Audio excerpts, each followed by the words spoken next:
And they came at him from here. One of the questions that on CNN, they said, this is horrible. This was a very, very bad moment for the president. April Ryan is a reporter for I think it's the Urban Network. It's an African-American network. She got into a spat with Omarosa earlier this week about something.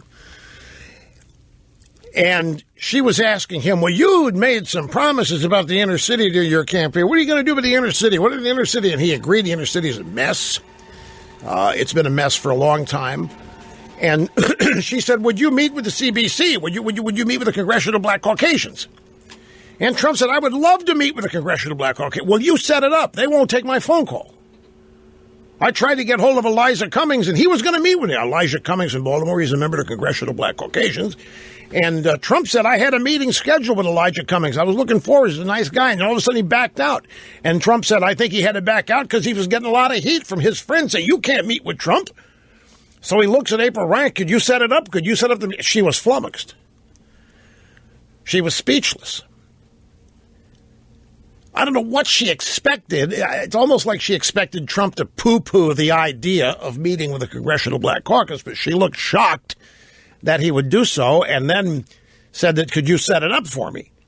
Now, the CNN people thought that he was being disrespectful. They thought that Donald Trump was insulting her by having her set up the meeting. And that's where they don't get the guy. He was including her in the story. He was giving her a role to play. He was showing her respect. But they don't see it that way because they live in a different world, folks.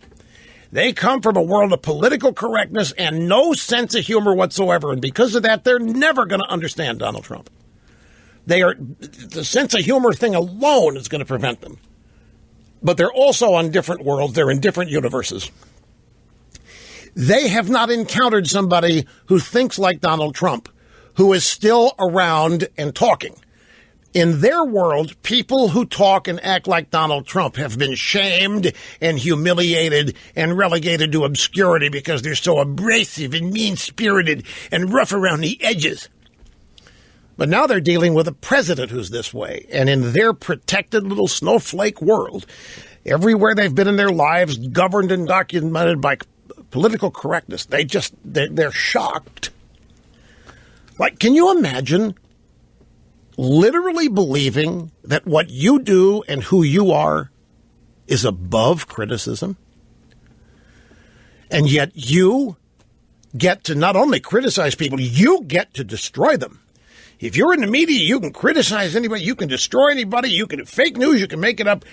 But let somebody criticize you, and that's the greatest offense, and that is an offense to the Constitution. Jim Acosta of CNN said, aren't you undermining the First Amendment by calling what we do fake news?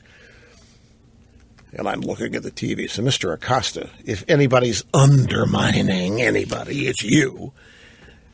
And your cohort's undermining the whole concept of news and media. Okay, a brief break. You'll have more of your turn at this when we get back.